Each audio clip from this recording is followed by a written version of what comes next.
Hello, hello. My name is Clark Heron, aka the Hairy Hobo, and welcome to number ocho or number eight of AKA Sports Season 2.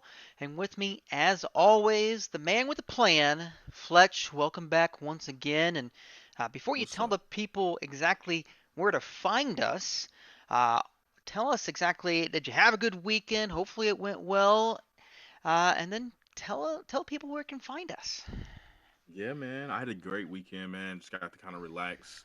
Um, do some necessaries. But I'll tell you, man. Actually, I got into some non-sports this weekend. I actually finished the entire Kanye West documentary between the last podcast and this one. It was something I was on my list, so I had to finish that before I started to kind of dive back in. It was 4.5 hours of my time, so I had to binge that and get that out the way one time. But outside of that, man, I've been enjoying kind of kicking back, mainly watching some college basketball. NBA started back since the All Star break, so that's always good to see. But yeah, man, people, look for us, find us. You know how to do it. YouTube, aka Sports, just search us, we'll pop up. We got season one, we got season two. Like, subscribe, share, all that. Comment. Please hit us up. Tell us what you think. Give us something you might want us to debate on the show. Anything that you feel like, go ahead and comment. You can also find us on Facebook, aka facebook.com, aka Sports FB. That's facebook.com/. I'm sorry, don't forget the slash, aka Sports FB.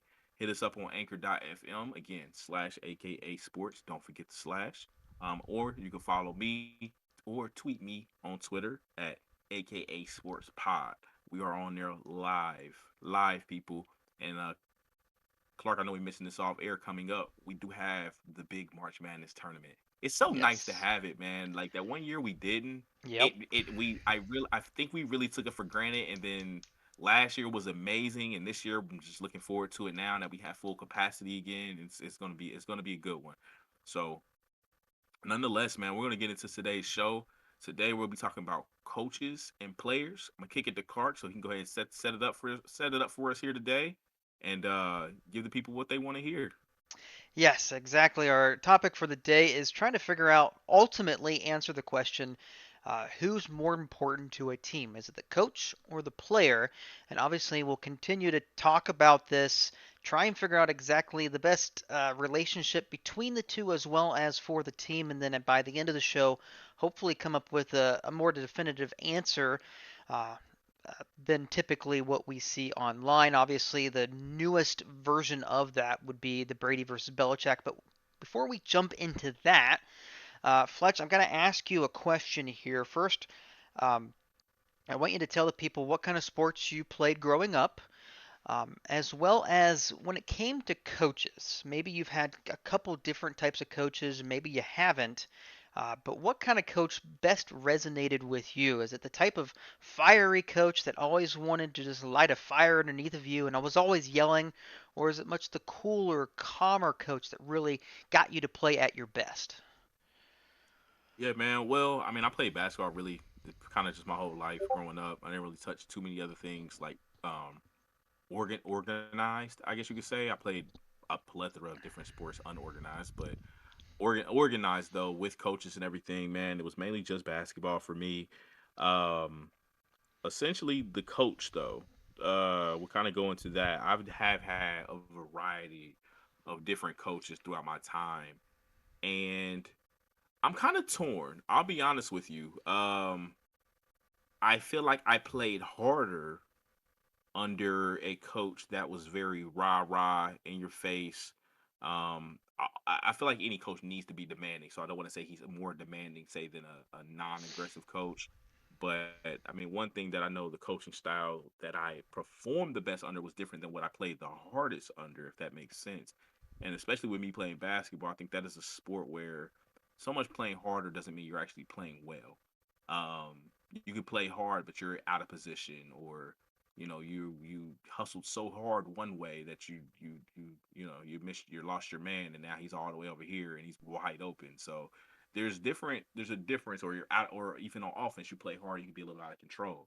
So with basketball, I think the perfect storm for me was a coach that was more of a player's coach. that really like, gave me the knowledge, like sat down and had discussions with me versus, you know, 30 seconds of yelling.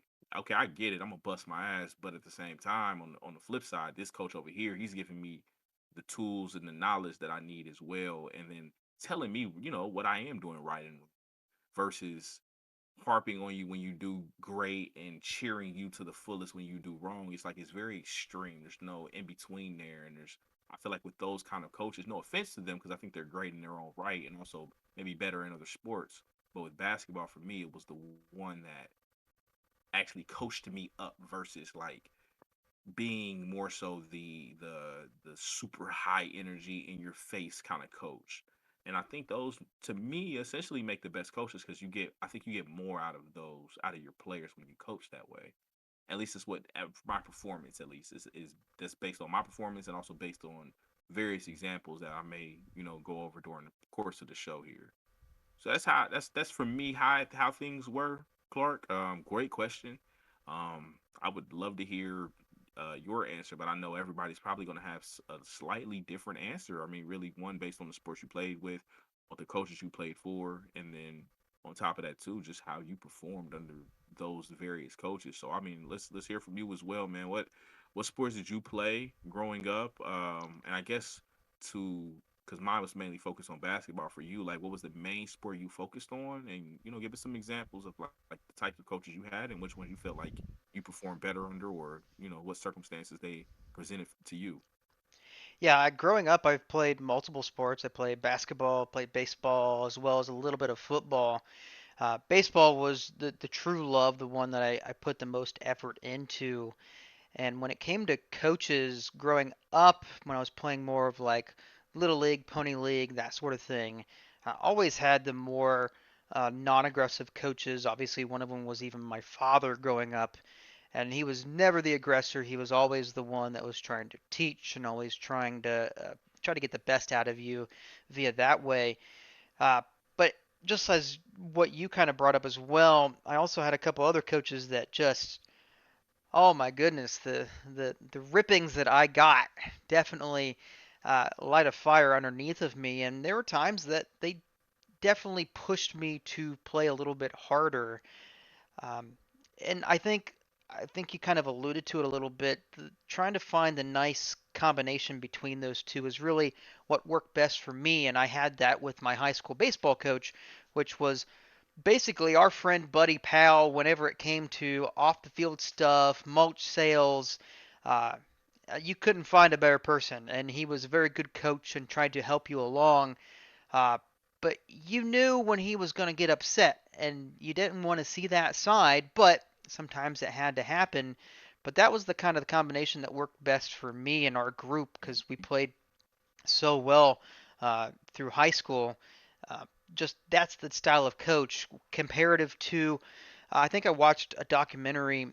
It wasn't really a documentary. It was a show. It was Sports Science years ago when they were trying to figure out which of these two coaches worked best for in basketball shooting free throws. It was a small little test, and basically it was basically the Coach K style, calm, assertive, strong-handed, that sort of thing, versus the Bobby Knight, which is the total extreme, which was much more fiery of a coach. And I believe the results found that the ones that were the calmer got better results, but it wasn't that big of a difference.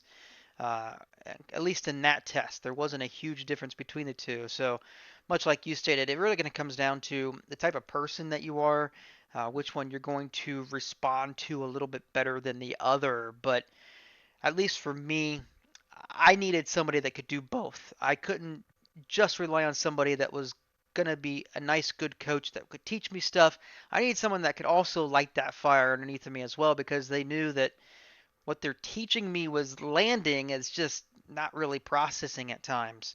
Right. So I definitely agree with you on those terms.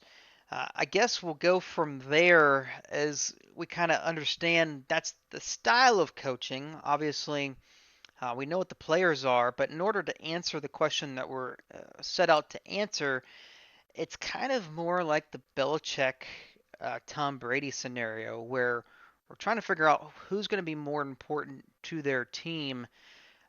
So Fletch, I'll kick it back over to you. I guess we'll start off with that example of the Belichick Brady.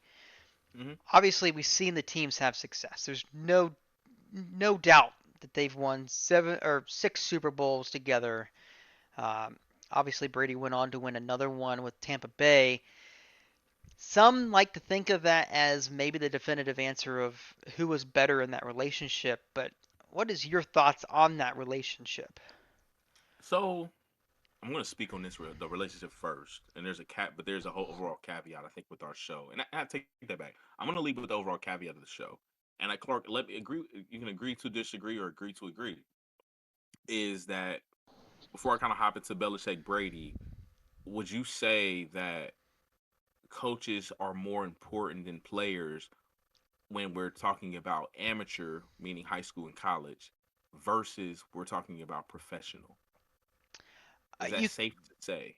I would say you can probably make a strong argument that the coaches typically have a stronger importance at a younger level for most sports, unless you run into like a generational phenom like LeBron James, something like that. But typically, at a much younger age, those kids are trying to absorb as much information as possible, and much more often than not, they're not in a position to be just a true game changer unless it's a generational talent. At least that's how I see it anyway.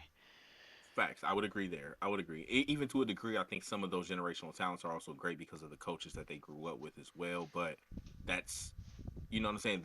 The athleticism, for instance, for of a LeBron James or a Zion Williamson more recently will still be there regardless of the high school that they went to. So, Right. yes, yeah, the generational talents are like the one offs, I guess you could say in this to a degree. But then again, with amateur sports, that's where I wanted to kind of, you know, that's where the difference is. And we can have a debate about certain college teams, whether it's the U at Miami or one of the great Duke or Kentucky teams or something like that. We can go into all that, but all in all, if we're gonna sticking with pro, and we're gonna move this back to Brady and Belichick, um, where the argument is say one or another. And I'll be honest with you, man, I'm not really a huge fan of the one or another when it comes to those two because I do think that um and I do want to separate greatest from best.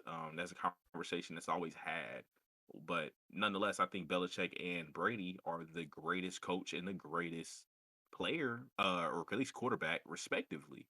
And I don't think Brady's success in Tampa Bay should diminish what Belichick's success was there in New England. The thing with Belichick is this too, and this is for the real sports fans that know Bill Belichick versus the ones that may not, may one. I don't want to call you not a real one if you're not old enough, but either you weren't old enough to see it, or at least hear about it, read it, whatever, or um, you just don't realize the impact of Bill Belichick on the game. Bill Belichick has been a great coach well before Tom Brady was in the NFL. I just want to make that 100% clear. He's part of the Parcells coaching tree, who is also a legendary coach. Um, he had a lot of success as a coordinator on his coaching staff. When he did his own thing, he actually was part of was the head coach in Cleveland along with Nick Saban, and that team was turned around from being obscure to being one of the best defensive teams in the league. If you go back and look at those 4 years that he was in Cleveland, again before Tom Brady was even close to the NFL. So take that in consideration. And then you do go to those Patriot teams. And I mean, Tom Brady's great, but let's look at the circumstances, man. You're dealing with a very young quarterback that stepped in for a high level vet in Drew Bledsoe, and that guy still got it to the championship. That's not because of how great Tom Brady was necessarily. Because let's be real, he wasn't great yet then, right? That team was essentially Belichick is a great defensive coach, and that team had great defenses early, and then Tom Brady started to figure out and come into his own and become who we know as Tom Brady, and they continue to win regardless if the offense or if the defense was good or not. That's what we saw later. But that doesn't happen. You don't get 6 rings with just there wasn't 6 rings of Tom Brady greatness. That's the point that I want to bring up. And I don't, and that's why I don't really like that argument so much because we forget those first three rings, how great of a defense that was. They won 3 out of 4, bro. Like that's hard to do in any sport, especially football. 3 out of 4. I mean, we can go back and look at the four major sports we have in our country. 3 out of 4 has only happened a half, maybe a half dozen times in the last 20 years in four total sports combined. That's essentially 80 championships, right? Like four sports, 20 years. That's 80 plus championships. Probably more so 90 because we're in 2022 at this point. Since the turn of the century, millennium, decade, 2000, and you go back and look at all the teams that have won 3 out of 4. Clark, I mean, honestly, I can only think of the Lakers, those Patriots. Um, I'm missing somebody, and I apologize. Big time missing somebody. Oh, Golden State. Yeah, I'm like that was the most recent Golden State. Outside of those three teams, like who else has done that? Yeah, I don't think anybody at this point. I know there's been a couple of close ones, maybe, but even then, football's kind of been up and down all over the place. Baseball's been Yeah, something similar, even though a couple teams have tried. The Dodgers have definitely tried, but couldn't quite get you've it had your done. back to backs. You've had your 2 out of 3s, your 2 out of 4s, maybe your four straight championship appearances, 5 straight in some cases. Like we've seen that, but like, have you won 3 out of 4? Like, and that's what kind of we consider a dynasty nowadays. Like we used to consider dynasties back in the day, like you know, over say a 10 year stretch, you basically dominate the whole decade and win, we'll say at least 4 championships. Nowadays, a dynasty is looked at basically almost more of a 5 year span, where the era is a little bit shorter. Like, what did you do in those 5 years? Like Golden State, that was a dynasty. From those 5 years, they were untouchable. They were going to the finals, and everyone knew it. So from the first time they started, they're going to get back. Oh, they just added Kevin Durant. They're going to go again. They're going to go again. They're going to go again. And honestly, what stopped them from winning 5? You can honestly say it was a suspension and then an injury. I mean, and it's perfectly within reason. You have a legit argument if you say so. So it goes back to the Belichick Brady thing. Like, which one is more important? Neither. Which one? Who are you taking, Belichick or Brady? Is probably the better question. Is to ask necessarily to kind of figure out your terms of importance. And personally, I'm going Belichick. Players have a shelf life. Coaches' shelf lives are far longer when you're successful because you don't have to worry about your athleticism wearing off. That's Yeah, the answer to the question for me between those two, especially. yeah, it's definitely a hard one to answer. Just to your point as well, they're both going to have their importance to the team, absolutely. The biggest thing that I kind of remember having a conversation with years ago was just understanding that the coach is the one putting in the game plans and working with all of his other coaches to put the players in the best situations, at least what they're hoping that plays out that way. It's the players that are there to execute those plans. And I've seen many a time where you have a phenomenal coach and they put together a great game plan and the players just aren't quite there. They're just not quite good enough to execute.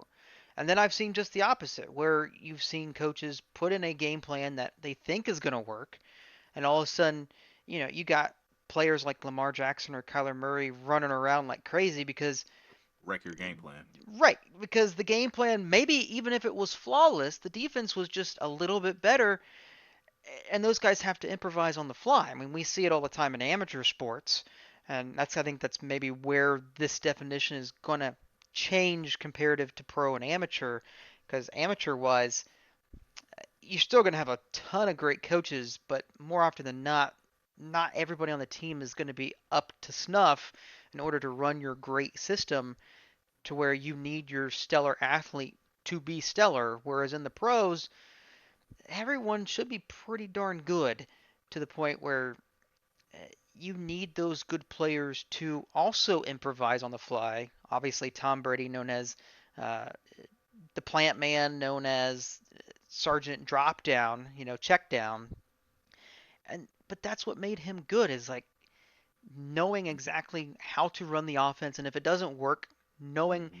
where to go with that offense in case plan A, plan B, and plan C all don't work out. Right.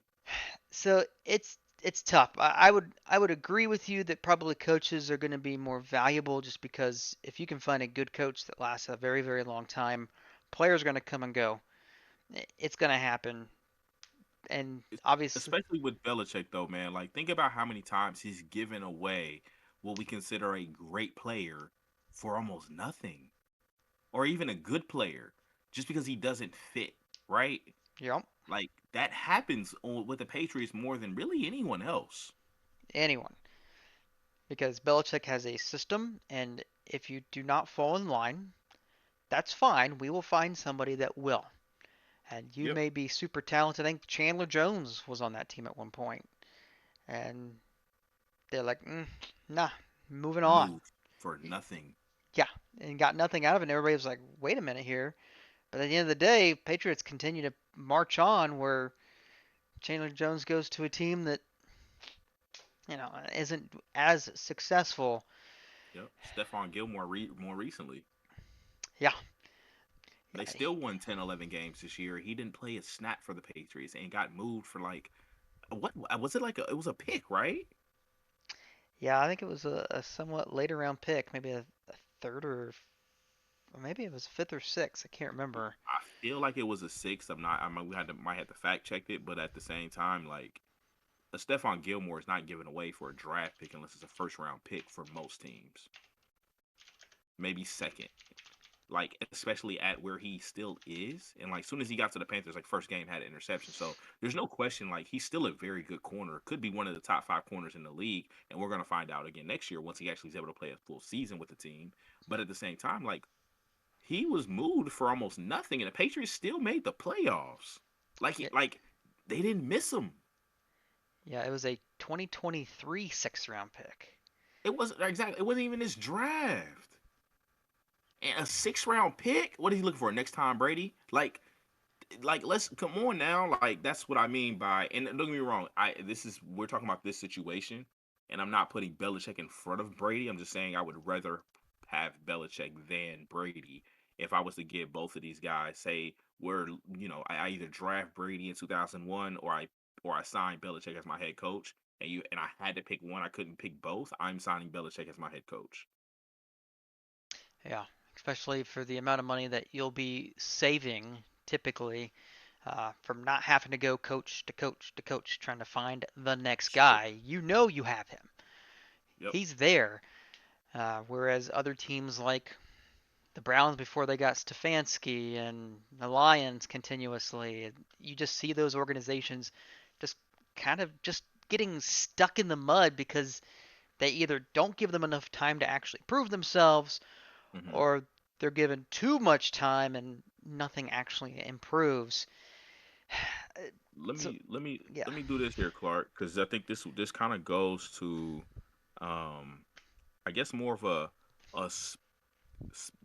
going by specific sports and football professionally. We're talking about the NFL. Is would you consider universally? I'm not saying it's going to be nothing's 100%. Like there's certain situations that are just different, but like universally, would you say that coaches are more important than players in the NFL, or the other way? Players man, better coach more important than coaches. that's tough because honestly, I think they're pretty well equal, especially for when you're looking at the more successful organizations. Um, man, honestly, I would have to side with the coaches. Um, I agree. it's tough but then again, the same reason that I gave earlier was they're the ones putting in the game plans. They're the ones working with the players to ensure those game plans work best for their strengths and stay away from their weaknesses. Mm, At least the good coaching, anyway, shall we say. Uh, right.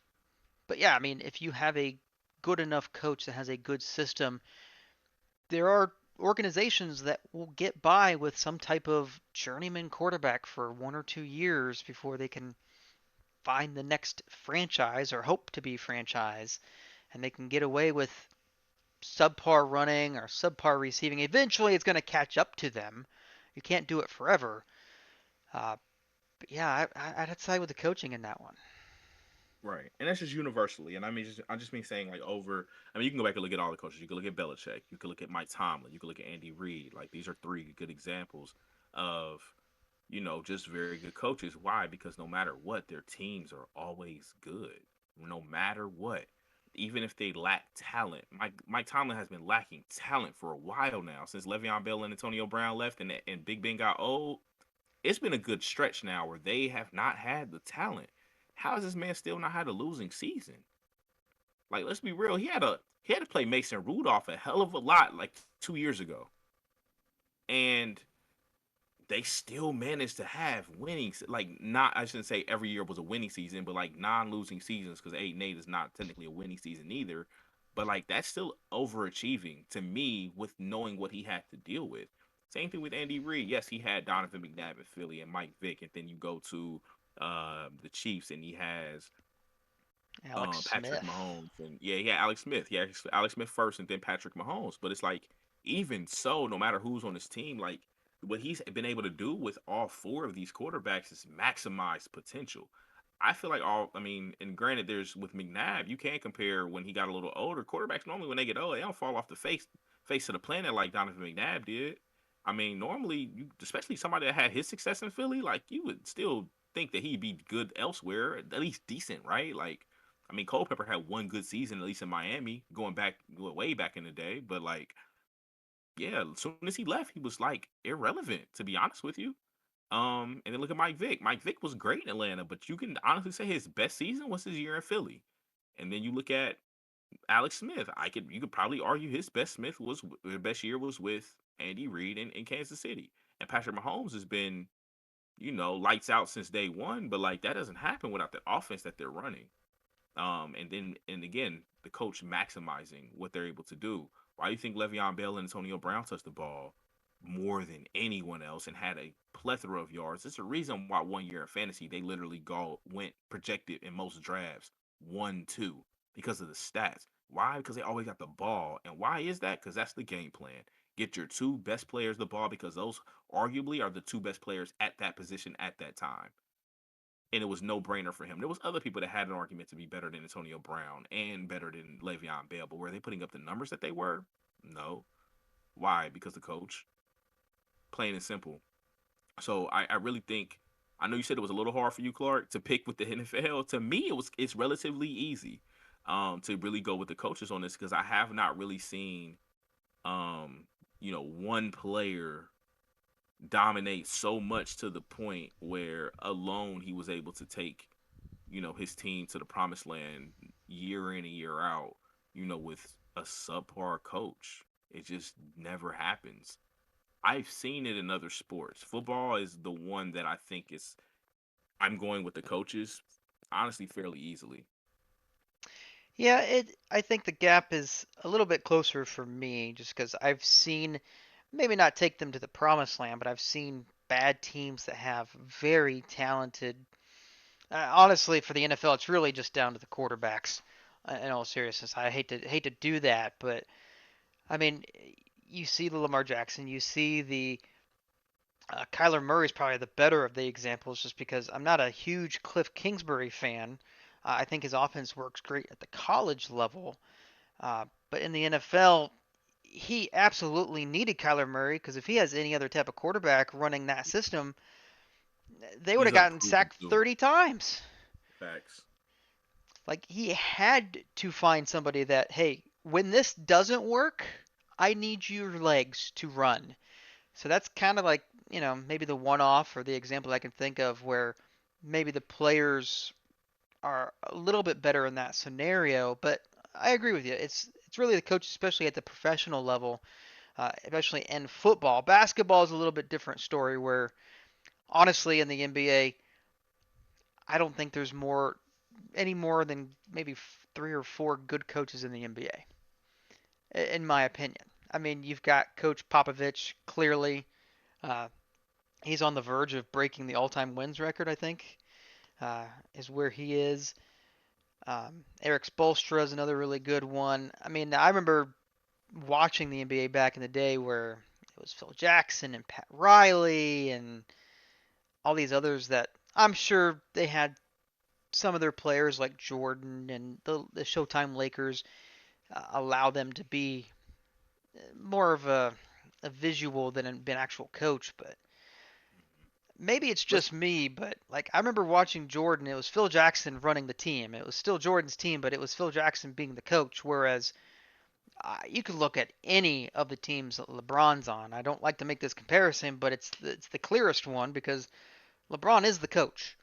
I mean, he's the one that's making the decisions, especially even GM decisions from time to time. Whereas they just need a figurehead to be there as their quote unquote coach. I mean, He has a lot to say so. right. Like a lot to say so. And I think that's partially come with time as well, where now it is way more of a players league than it ever has been. But I mean that kind of the good segue, man. I mean, I think that we let's pivot into basketball. Um, no pun intended, like and just really look. And you bring up a really great point about Phil Jackson too. But let's get into like the coaches now. Um, one thing I do want to mention, I don't agree with you, but then I do kind of at the same time when you say there's only four coaches in the league right now, but you naming Coach Spo over in Miami, and who else did you mention? Popovich. Pop, Coach Pop. So I mean, yeah, you have two there, and then I also would include Doc Rivers, Hmm. and then Steve Kerr being the four, I think, best coaches in the league.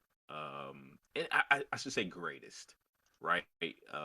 Coaches in the league. I'll say that. I won't say best because I think any given year sometimes there are other coaches.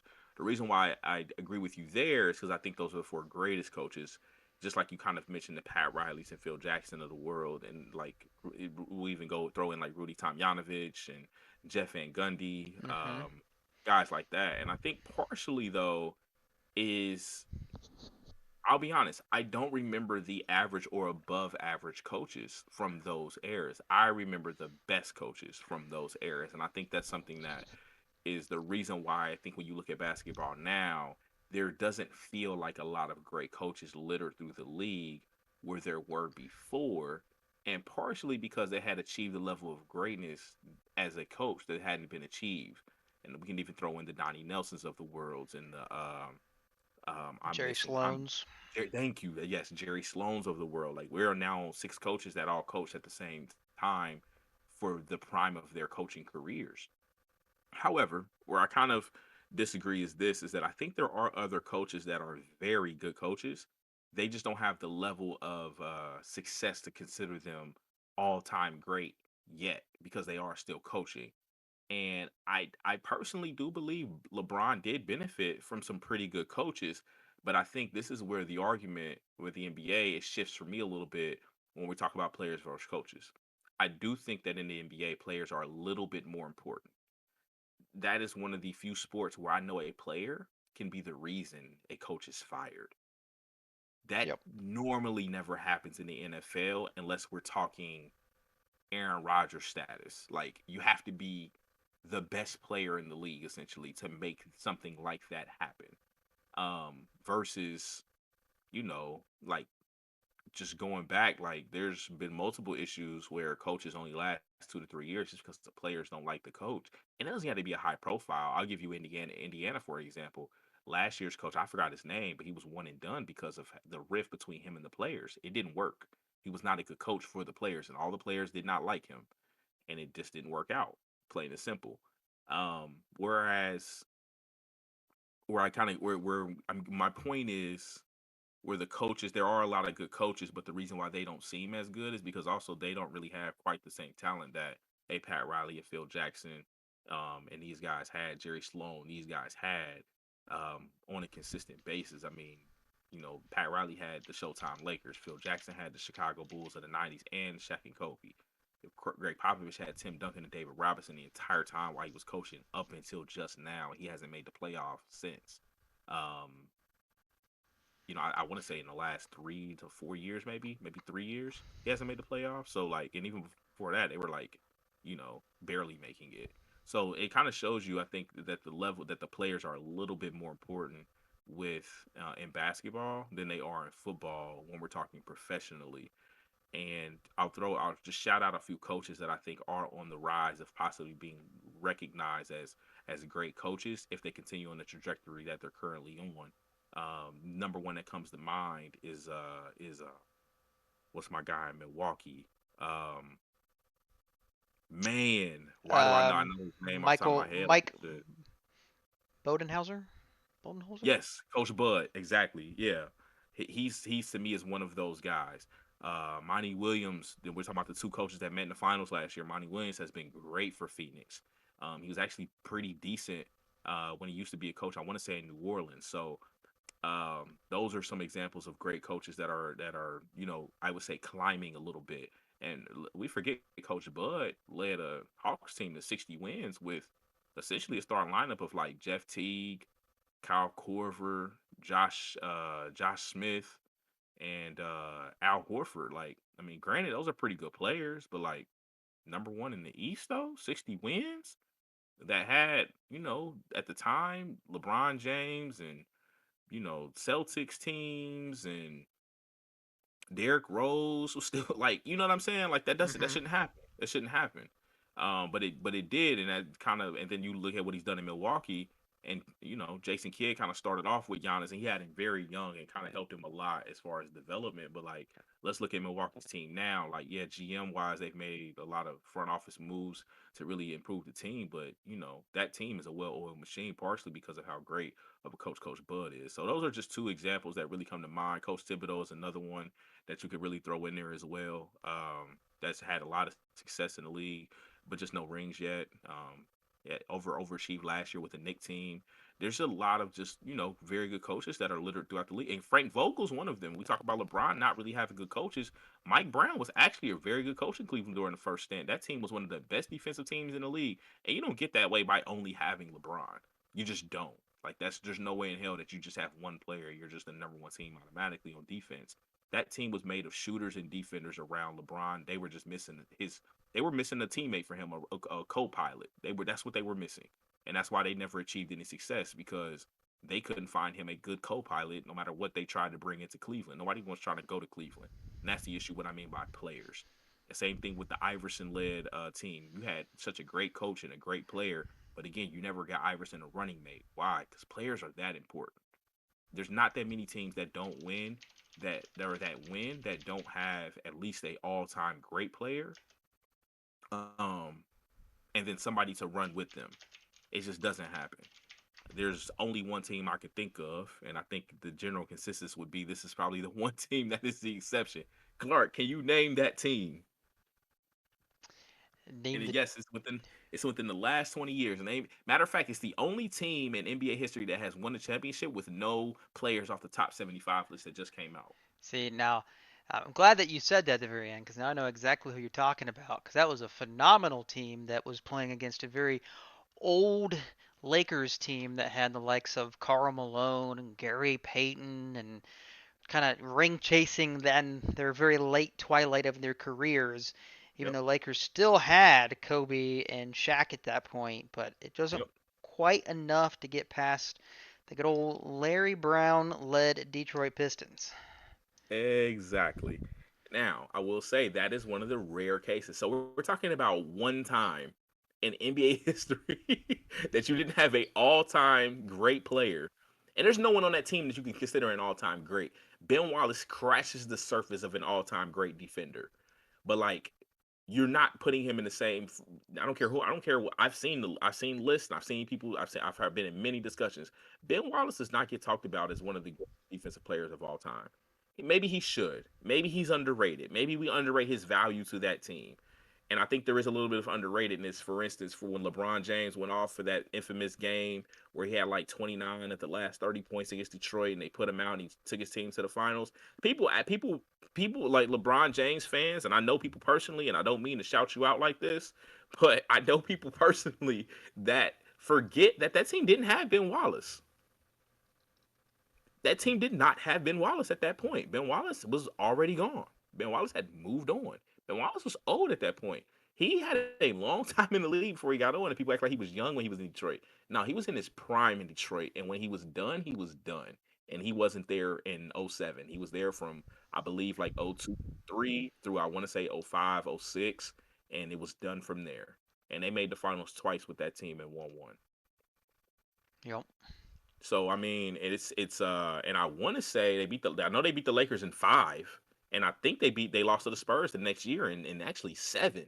So that just goes to show you, man, like there are some times and there are some exceptions to the rules. Now, granted, it could have been the players in that situation too, because the collective group that they have. But at the same time, that's where we're going back to the topic here at hand, Clark, is that I think generally the players in basketball are going to be more important than the coach, no matter how great the coach is. I still think Phil Jackson doesn't get 11 without let's just be honest, three of the top 11, 10 to 12 players of all time. And if you want to throw Scottie Pippen in there, we're talking four of the top 25 to 50 greatest players of all time.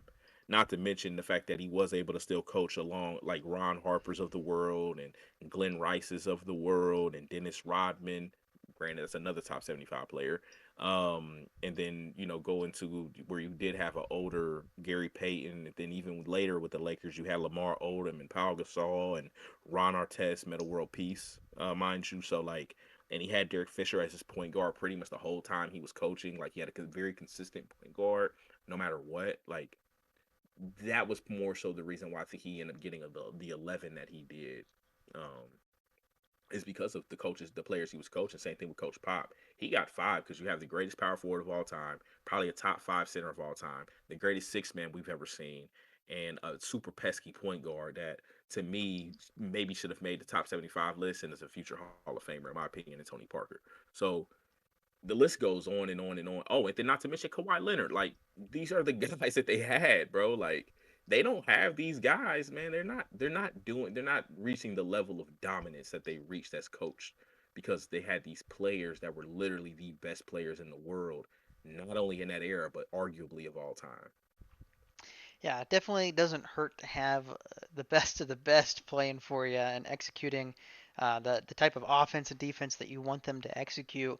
But yes, I agree with you. Like I said earlier, the NBA has definitely transformed itself into a players ran league, especially with the centerpiece of LeBron James kind of you know, running his teams how he sees fit to try and ultimately win a ring. That's the whole point, and that's what he's been striving for, amongst many other things.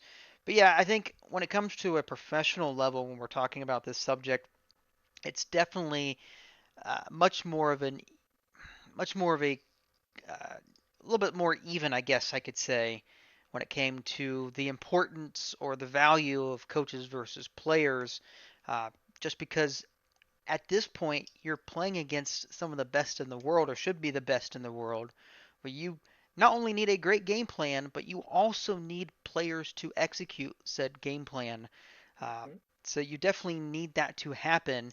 Whereas in the amateur world, where we're talking about like maybe like college basketball for a reason, you're going to see people like John Calipari. You're going to see Coach K's, the Bobby Knights, those type of coaches just be super important to these colleges and universities because not only their longevity, something that we talked about with NFL coaches, but also their ability to get the best out of these players and put them in the position to where they can uh, obviously improve their game and get to the next level. And the type of coaches that I saw growing up, those names. I also really enjoyed Brad Stevens, a name that was in the NBA. He's out of the Celtics. Was he coaching last year or the year before he left? He's front office. He Front office basically, now. Okay. yeah, he moved from coaching, and then they got rid of Ainge, and he moved into Ainge's spot, and then they hired Ime Udoka, who's actually played for Pop and was on Pop's coaching staff. I knew he had moved away from that coaching position. I wasn't sure if he went back down to the collegiate level or not. But I remember uh, a story about him that he was given the opportunity when he was having success at Butler to go be the head coach at Tennessee, and he quickly turned it down. He didn't even really look too hard into joining the SEC, and people were like, you're gonna make a lot more money down there. He's like, yeah, I understand that, but in order to do so, I'm gonna have to cheat, and I don't want to cheat. And he was very Mm-hmm. adamant about that. And the story was that his compliance officer, if you don't know what that is, each college and university has what's called a compliance officer. These are the type of people that have to read what's known as the dictionary or the very thick rule book that the NCAA hands out every single year. And it's their job to be the go in between the NCAA and the head coach. So some coaches will go to their compliance officer and ask if it's okay to take a player out to lunch, or if it's okay to take them to go here or there, or talk to them, whatever. The story goes that Brad Stevens would call his compliance officer at every hour of the day to ensure that he was not breaking any type of NCAA regulation. Uh, so that was mainly the reason why A, he didn't go to the SEC, and B, he went to the NBA instead, because that's just the type of person and coach that he was, and truly respected him. I got to see him firsthand when I went to Wright State. He was Butler's head coach back when they had Gordon Hayward, and that very good group of basketball players. They were very, very good. But I guess we can end on this. I guess we could both agree on when it comes to amateur wise, coaches, they have to be the more important, because more often than not, it's not truly the best of the best. Even at the college level, you're going to run into scenarios where people get hurt. You're going to have maybe just not hitting their stride that time in their career. Um, Something along those lines where the coach is going to be a little bit more important. But when you get to the professional level, if you don't have a balance between the two, you're going to either be like, an organization that can't find the head coach but has the players, or you have the coach and your players just aren't thriving and you just can't find the success. Would you agree with that sentiment? I would. I think that's, yeah, I would agree with that. So, yeah, when it comes to the importance, I think you're going to have a split more on the professional side than the amateur side. But when it comes to actual value, I think you brought up a great point by bringing up that question. Was value wise, yeah, it's coaches all day long, especially on the professional level, just because players come and go. Coaches are going to be there for a while, especially the good ones, and Mm-hmm. even an amateur level. I mean, Calipari, yeah, he typically recruits the best of the best, but there are some years that when Nerlens Noel got hurt, he was supposed to be the centerpiece of that team. There was nobody else there. I mean, he had some really good quote unquote high school talent, but none of them were ready to carry a team. Um, that team was not very good, but there were other years that he gets the best out of those players, and which is why there are a lot of Kentucky players in the NBA right now, just because of that. Doing very well. Yeah, doing very, very well. One with a I don't know. Maybe it's a reconstructed ankle at this point. I'm not sure what it's made out of. Titanium, aluminum. I don't know. Obviously, it's Anthony Davis, but yeah, there was a lot of good players there. But I guess the that's gonna how we're gonna have to answer that question is when it comes to importance. It's really a split. When it comes to actual value, it's clearly the coach that has to be there first in order to get the best out of their players, especially at the amateur level. Uh, Fletch, anything else before we button up shop here? No, I think I mean, we hit that pretty well. I think those are the two sports where I think there's the biggest difference at. I mean, we can kind of get into other sports too, but I mean, just the way those two sports are. I mean, they're two most popular sports in our country, and they're two most played sports in our country. So, I mean, just looking at those two essentially, and I mean, you can kind of trickle that down. One thing that I do want to kind of mention because we didn't really go into other sports is that I think the number of players on your team, or at least that start, really has an effect on which one of these two between coaches and players are more important. I think when you have less players starting or on the field at one time or the court of one time at one time, that's where I think the players become more important because there's less of them. So the better they are or the worse they are really comes out more so where you can hide inefficiencies and weaknesses in sports where you have more players. If that makes sense. Like if I have a lot of linemen that are terrible run blockers, but they're great pass blockers, we're probably going to throw the ball many more times than we run the ball, or vice versa. That's just plain and simple. Not saying they're better or worse, they're just better at this, right? So, granted, you can kind of hide their weaknesses by not throwing the ball or not running the ball that much of the game, where you're dropping back in pass because they're all better pass blockers. So, same thing with soccer. It has 11 players playing versus like hockey that has like, I think it's seven. I want to say, if I'm not 6 or 7, I can't remember. But like that's the reason why you hear these great. Like, there's always a debate. Put it like this: on who's the best NBA player of all time, or who's the best hockey player, for instance, of all time. There's going to be those debates. With football, you can't. It's very hard because there's so many different positions. There's so many different uh, levels of personnel to really determine who's the best football player in general of all time. There's really no definitive answer. Not saying other sports have one, but it's the argument is there for players, for less players than it is for it is in football, um, or even soccer, for instance. Even though soccer is how, a lot of times we should go with the best strikers or forwards that there are, but there's other parts of that sport as well, which again leads me to the same thing. More players makes it very hard to have the players be more important because their weaknesses can be hidden and they don't have to be great at everything. You just don't have to be. So that's where the difference is to me. And I think basketball and football are great examples of the two opposite ends of the spectrum. Agreed. And we see it all the time when just in regular classroom settings where you have 400 kids in a class. Very difficult for the teacher to actually teach them all. Whereas if you have much more of a more private setting where you only have 10 in the class, it's much easier for there to be actual discussions to be had. That students will actually be able to speak directly with the teacher and have more one-on-one conversations comparative to more often than not with those large student bodies. The teacher would be teaching basically the first two rows and everybody else is just there. uh, and it's the same way with sports. The less players you have, and especially in basketball, you can have much more one-on-one time, whereas your assistant coaches may only have to coach one or two players, whereas in football, your assistant coaches are still coaching an entire group of players.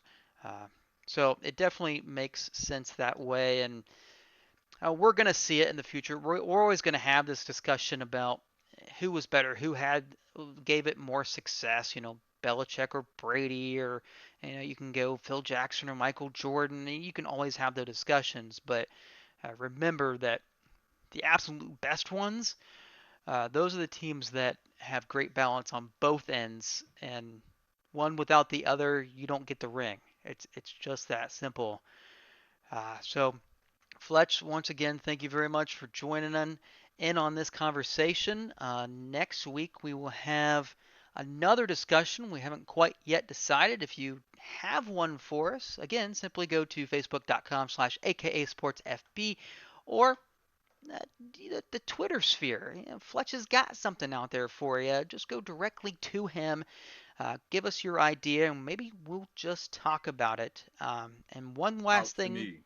yeah, definitely let Fletch know. But one last thing before we go, in 2 weeks' time, obviously the Selection Sunday will happen March 13th. We will be doing a podcast likely that Wednesday, and we will be doing our own bracketology, trying to put together the ultimate bracket that will win all the contests. We'll figure it out. We know we got this. That being said, we'll be putting together a bracket challenge. We'll be putting some more details out next week. But for now, just enjoy those basketball games. I think Ohio State's currently at the half, about to be at the half. They're up 10 on Michigan State.